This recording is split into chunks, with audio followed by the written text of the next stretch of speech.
What's going on, YouTube? Welcome back to another video on Scoop's World, and it's your boy Scoop. And today we will be talking about the Timberwolves president. He made a statement saying that there's no clear number one NBA 2020 NBA draft pick for the number one pick. I said number one pick like 3 times, but you get it. He's saying ain't no clear pick for him. And this man, the guy to be tripping. LaMelo Ball. And no James Wiseman, no Anthony Edwards, no Deni Avdija. No, it's LaMelo Ball. So before we get into this video, go ahead and like up the video, comment below who you think should be the number one pick. And if you love sports, whether it's the NBA, college, the top high school prospects in the land, go ahead and subscribe to the channel. Stay tuned.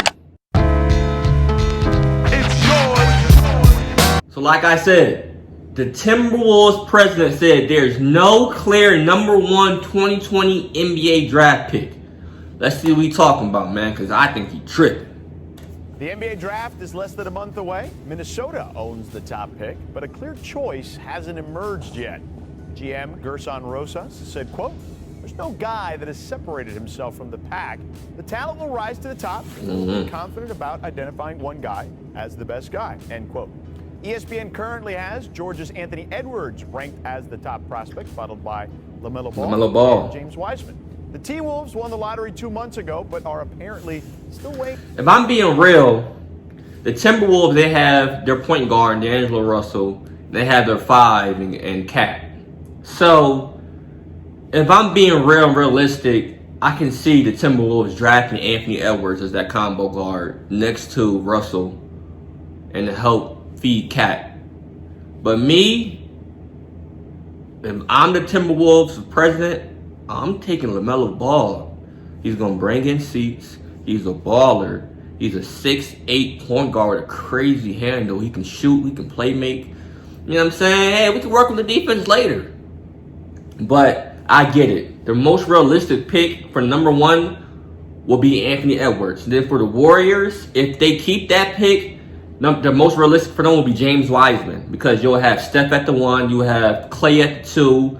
Andrew Wiggins at the 3, Draymond at the 4, and then you have Wiseman at the 5. I get it. Number 3, the Hornets have to take LaMelo, the best available. So LaMelo should go number 3. Number 4, the Bulls. The Bulls, I could probably see take Deni. And number 5, I can see Okongwu. So if we being real, remember this. You heard it here first, Scoops World. Go ahead and subscribe if you haven't. Number 1 will probably be Anthony Edwards. Number 2 will be James Wiseman if the Warriors keep that pick. Number 3, LaMelo to the Hornets. Number 4, Deni. 5, Okongwu. Their options here. Amin, you're the former front office insider here, or your current front office insider, former front office guy. What's your takeaway from Rosas' comment? Well, I think, first of all, George, you look at this draft, he's right. It is very flat. That's not to say there aren't any good players. Yeah. It's just there's no standout number one overall player LaMelo for the most part. Out. And, the last time I felt this way was probably 2013, where there were just a bunch of names, and you could tell me this guy could go 1 or he could go 7. That draft was horrible. Yeah, that makes sense. And back this in draft was horrible. You might have said, oh, it's because it's a weak draft. But we look on the screen right now, some of these names, including obviously Giannis, a 2-time MVP, and Rudy Gobert, a multiple-time Defensive Player of the Year, it's clear that there was talent in the draft. It just wasn't considered number 1 overall talent. So when I look at what Minnesota's doing, and I say to myself, Gerson Rosas is saying, I'm not in love with any of these guys. I like a couple of them, but I'm not in love with them. So let me see if I can trade this pick to someone who's in love with somebody, and I can get multiple picks or multiple assets and get some more help in there. Okay. I get it. I get what you're saying. Absolutely. I mean, when I look at these guys, I mean, Anthony Edwards is clearly the best player, I feel like, but I don't feel like there's that player that's franchise changing for me. No. I mean, LaMelo, maybe he's the closest. I believe when I look back at that 2013 draft, you see Giannis was the best player taken at 15, and I see the similarities in this draft. The best player in this draft won't be in the top 5. Oh. It'll be somebody that we probably not even talking about right now. I can see that. This player will not be in the top. Let's think about this. You look at that draft. Antetokounmpo went 15. Rudy Gobert, 27. Same similarities. I feel like the best player in this draft will probably not be a top 5, possibly not even be a top 10 pick. We Wow. just don't I know. can see that. Wow. And that's Between how 50 and unfair 25, I can see the that. draft is. George, I'll throw in another wrinkle into this for Minnesota. Remember, their 2021 first-round pick is completely unprotected going to Golden State. Yeah. Everyone says 2021 is a deeper draft, it's a better draft.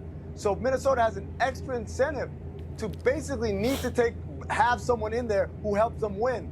And that probably isn't going to be someone who's 18 or 19 years old. That's probably going to be an established NBA player playing for another team. And so Rosas is probably on the phone trying to find who is that vet who can come into this program and at least get us to some form of respectability. It may not be playoffs, but it damn sure shouldn't be a top 5 pick to Golden State for nothing. Right, Yeah. for sure. I would agree with that. Look, I like Anthony Edwards in this draft. And look, Tom Crean is his coach, and you already can see the comparisons to like a Victor Oladipo or a Dwayne Wade. I'm not saying he's going to be those guys. It's a big but statement. I think That's a that big there are statement, some big fella. similarities to his game, particularly Oladipo, who Crean is certainly familiar with, right? So those are some of the comps that you're seeing there when you hear about Anthony Edwards. And I see some of that when I watch his tape and I watch his games. You know, LaMelo Ball, I think, is a bit of an unknown. Like, he played against men in Australia, so I think we got to give him credit for that, certainly.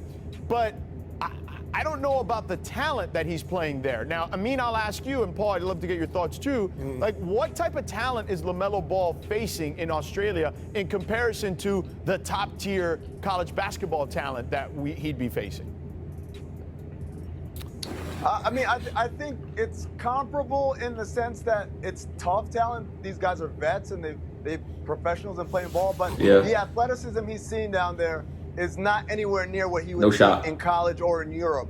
And, you know, as my buddy Fran Fraschilla likes to say, it's not quite the same, right? It's not the same language. It sounds the same. It's like Portuguese and Spanish. Yeah. They sound the more and more I similar, get into but this they're not draft, the same language. Same thing it's here. not that deep. LaMelo, what he's dealing with is, I think, a level of competition that may have improved his decision making or improved some of the things he had to think about.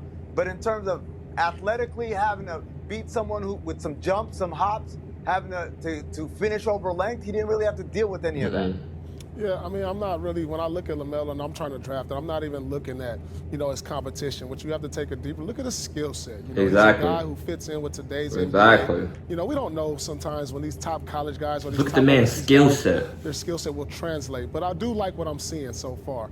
I like the way he can pull up off the dribble. I like the way he makes his teammates better. You know, he's a big guard with a great handle. And so, though, as far as looking at it, his skill set, I really like what he brings to the table. It's just where can he go to where he can really develop that skill set and possibly turn into a good NBA player, maybe a great one. So, there you have it. Now, they made some real good points. This draft is not a good draft. Let's be honest. It's not. I can definitely see some similarities with the 2013 NBA draft where Anthony Bennett went number 1. Exactly. Half you probably don't know who Anthony Bennett is. So, to be honest with you, the Timberwolves, if you don't love Anthony Edwards, just go ahead and trade that pick, man. Let's go ahead and trade it. Because like what Paul Pierce said, the best player in this draft will be drafted probably after 10. I'm saying between 15 and 25. Just like Giannis. Giannis went number 15, I think it said. Nobody knew about Giannis like that coming into the 2013 NBA draft. He just developed into a 2-time MVP. And there's no clear baller in this draft. I mean, there's no Zion Williamson in this draft. There's no Ja Morant. There's a bunch of RJ Barrett's, Cam Reddish's, like, yeah, he good, but he changed the culture. You know, so if you like the video, man, go ahead and like it up, subscribe to the channel, and comment below what's your thoughts on the number 1 pick and who would you pick. Until then, see you next time.